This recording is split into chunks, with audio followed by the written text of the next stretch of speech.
Assalamualaikum warahmatullahi wabarakatuh. Saya Emil Hamdi dengan NIM B1B121068 dari Prodi Ilmu Pemerintahan Fakultas Hukum Universitas Jambi.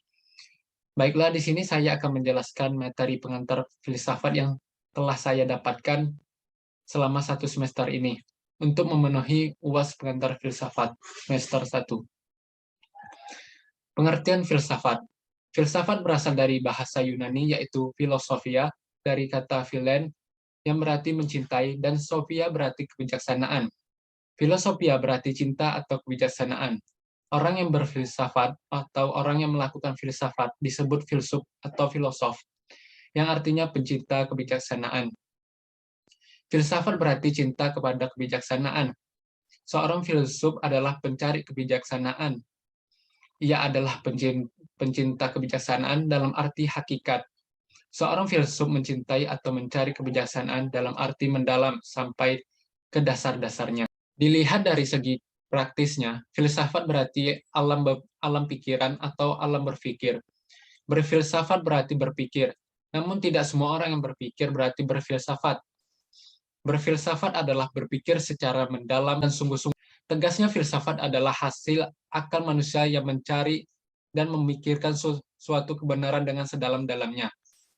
Dengan kata lain, filsafat adalah ilmu yang mempelajari dengan sungguh-sungguh hakikat kebenaran segala sesuatu yang ada. Menurut René Descartes, filsafat adalah kumpulan segala pengetahuan di mana Tuhan, alam, dan manusia menjadi pokok penyelidikan. Dan banyak lagi berbagai pendapat mengenai definisi filsafat menurut para ahli. Pada prinsipnya adalah menegaskan bahwa filsafat adalah ilmu pengetahuan yang menyelidiki dan memikirkan segala sesuatu secara mendalam dan sungguh-sungguh, radikal, sehingga mencapai hakikat sesuatu. Cara untuk mencapai hakikat sesuatu yang dipikirkan adalah dengan menggunakan analisis abstraksi. Hubungan ilmu pengetahuan dengan filsafat.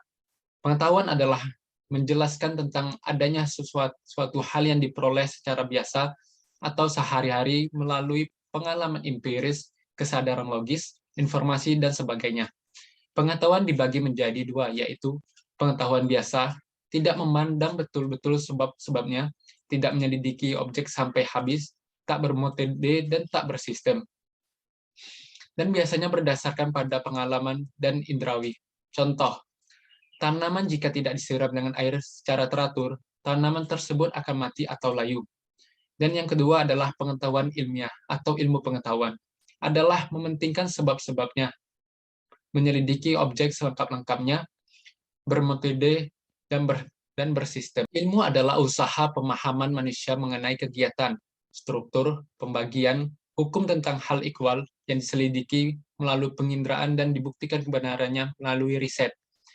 Metode ilmu pengetahuan yaitu 1. Observasi, pengamatan indrawi, trial and error, percobaan pengetahuan dari realita, metode eksperimen, penemuan sebab akibat, dan pengujian hipotesis. Dan yang keempat, metode statistik, pengetahuan tentang mengumpulkan, menganalisis, dan menggolongkan bilangan atau data sebagai data induksi. Yang kelima, metode sampling, yaitu apabila mengambil beberapa contoh untuk mewakili keseluruhan. Dan yang keenam, yang terakhir adalah metode reflektif. Adanya kesadaran suatu permasalahan, pengumpulan data, hipotesis deduksi, berdasarkan hipotesis dan pembuktian kebenaran. Ilmu juga dibagi menjadi dua, yaitu ilmu tentang alam, berasal dari filsafat yang membahas mengenai alam semesta, dan ilmu tentang manusia, berasal dari filsafat yang membahas tentang manusia sebagai individu maupun masyarakat.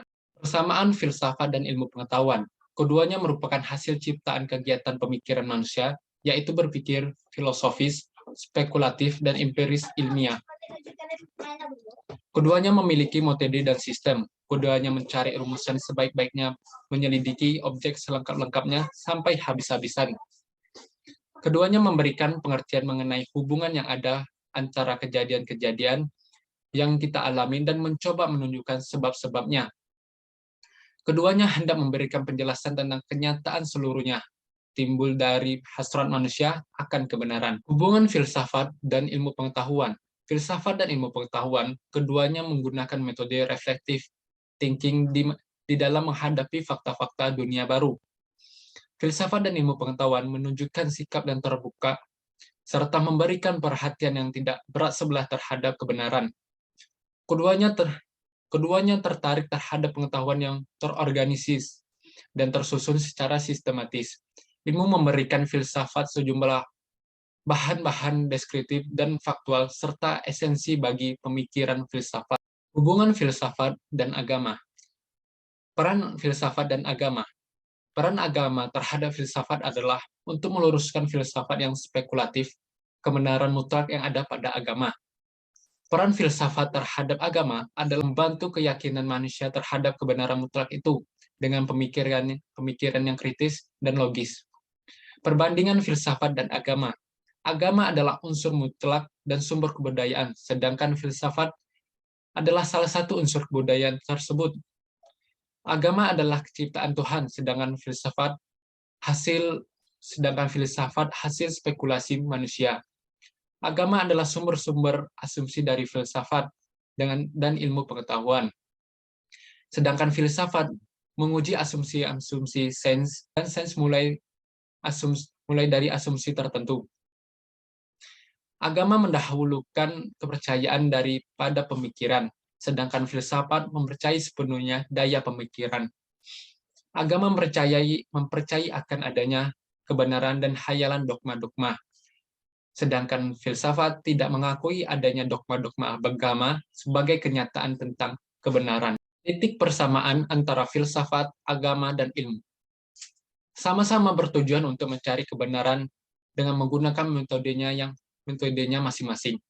Titik perbedaannya yaitu ilmu dan filsafat bersumber dari akal, budi, dan rasio manusia dalam bentuk pengalaman dan penyelidikan, sedangkan agama bersumber dari wahyu atau dari Tuhan.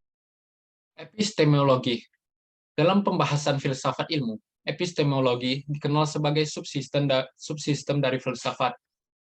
Epistemologi adalah teori pengetahuan, yaitu membahas tentang bagaimana cara mendapatkan pengetahuan dari objek yang ingin dipikirkan. Istilah epistemologi berasal dari kata Yunani, episteme, yang berarti pengetahuan, dan logos berarti teori. Epistemologi dapat didefinisikan sebagai cabang filsafat yang mempelajari asal mula atau sumber, struktur, metode, dan sahnya pengetahuan. Epistemologi merupakan parameter yang bisa memetakan apa yang mungkin dan apa yang tidak mungkin menurut bidangnya. Apa yang mungkin diketahui dan harus diketahui, dan apa yang mungkin diketahui tetapi lebih baik tidak usah diketahui, dan apa yang sama sekali tidak mungkin diketahui. Epistemologi keilmuan pada hakikatnya merupakan gabungan antara berpikir secara rasional dan berpikir secara empiris. Oleh sebab itu, epistemologi adalah usaha untuk menafsirkan dan membuktikan keyakinan bahwa kita mengetahui kenyataan yang lain dari diri sendiri. Metode ilmu pengetahuan. Metode ilmu pengetahuan adalah suatu cara di dalam memperoleh ilmu atau pengetahuan baru. Metode keilmuan dalam hal tertentu dipandang pula sebagai sebuah teori pengetahuan yang dipergunakan untuk memperoleh jawaban tertentu mengenai permasalahan atau pernyataan. Langkah-langkah di dalam metode ilmu pengetahuan ada 6, yaitu yang pertama perumusan masalah, yang kedua perumusan hipotesis, yang tiga pengamatan, eksperimen, dan pengumpulan data. Yang keempat penyusunan dan klasifikasi data. Yang kelima penyimpulan, dan yang terakhir adalah pengujian atau verifikasi hasil. Adapun metode ilmu pengetahuan, yaitu yang pertama adalah metode deduktif, adalah suatu proses berpikir yang bertolak dari hal-hal yang abstrak kepada yang konkret, atau dari pernyataan yang bersifat umum ke pernyataan yang bersifat khusus.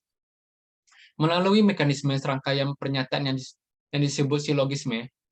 Silogisme terdiri atas 3 pernyataan yang disebut premis mayor, dasar pikiran utama, premis minor, dasar pikiran kedua, dan kesimpulan.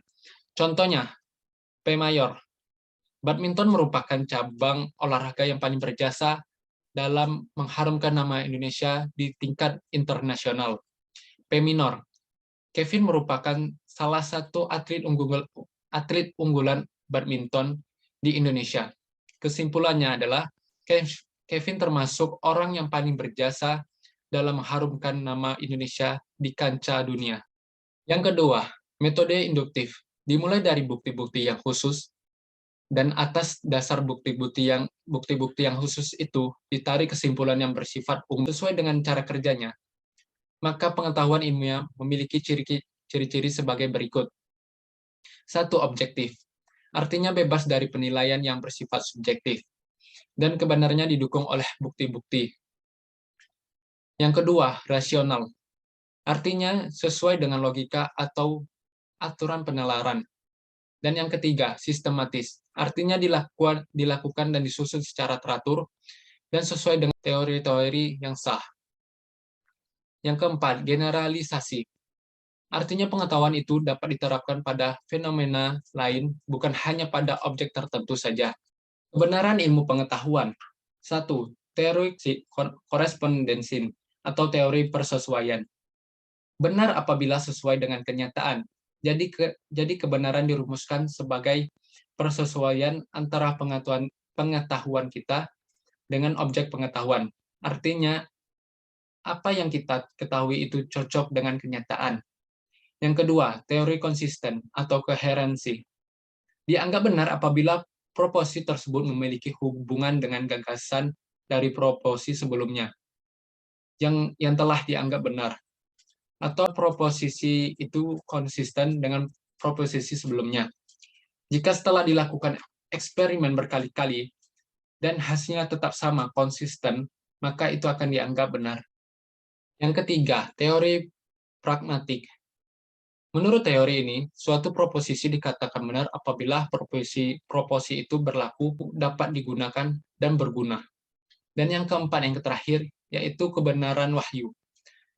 Kebenaran wahyu adalah kebenaran yang datangnya dari Tuhan, dan karena itu bersifat mutlak. Ontologi filsafat. Cabang ilmu filsafat ini berasal dari kata atau bahasa Yunani, yaitu ontos berarti ada, dan logos berarti ilmu. Ontologi secara sederhana bisa dikatakan ilmu yang membahas tentang ada, apa, dan hakikat dari segala sesuatu yang ada. Contohnya, apa hakikat sebuah motor? Motor ialah sebuah transportasi yang dapat mengantarkan kita ke tempat yang kita ingin tuju. Yang dapat diartikan hakikat sebuah motor ialah sebuah alat transportasi. Ontologi juga memiliki cabang yang bernama metafisika. Metafisika ini juga terbagi menjadi dua bagian, yaitu metafisika umum dan metafisika khusus. Metafisika membahas tentang hakikat fundamental mengenai keberadaan dan realitas yang menyertainya.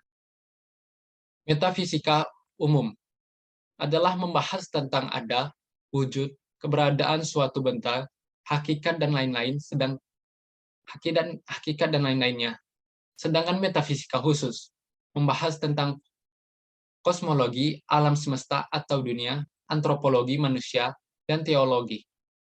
Pertanyaan dalam ontologi, apakah hakikat yang ada itu? Apakah hakikat kenyataan itu? Apakah hakikat eksistensi itu? Yang pertama adalah yang ada dan yang tiada, yang sungguh ada dan yang mungkin ada, yang nyata ada atau yang ada dalam kenyataan, yang mungkin ada, yang nampak ada atau yang dalam kenampakan, yang ada dalam pikiran atau yang ada sebagai pikiran, yang ada sebagai himpunan, terdiri dari himpunan, yang nyata ada dan yang tampak ada, yang ada senantiasa dapat diketahui, dan yang ada pasti memiliki hubungan, yang ada kenyataan, yang ada bersifat nisbi. Yang kedua, kenyataan dan kenampakan. Yang nyata ada pasti ada. Kenyataan tidak sepenuhnya sama dengan eksistensi. Kenyataan tidak bersifat semesta. Pengalaman sebagai batu kajian Keserasian dengan tolak ukur, sejumlah perbedaan, kenyataan sebagai himpunan. Ketiga, eksistensi dan non-eksistensi. Perlu pemilihan esensi dan eksistensi. Adanya esensi tiada senantiasa berarti terhadap eksistensi. Tolak ukur bagi eksistensi. Pandangan dalam keberadaan. Yang pertama, keberadaan dipandang dari segi jumlah atau kuantitatif. Mempertanyakan apakah kenyataan itu tunggal atau jamak, terdiri dari monisme, substansi yang tidak dapat diketahui. Yang kedua, dualisme, dunia indrawi dan dunia ide. Yang ketiga, pluralisme, bertentangan dengan pernyataan monisme dan dualisme. Ada lebih banyak kebenaran terakhir. Yang kedua, keberadaan dipandang dari segi sifat, kualitas, mempertanyakan apakah kenyataan tersebut memiliki kualitas tertentu. Dari segi spiritualisme, merupakan ciri khas dari sistem pemikiran apapun yang menegaskan keberadaan realitas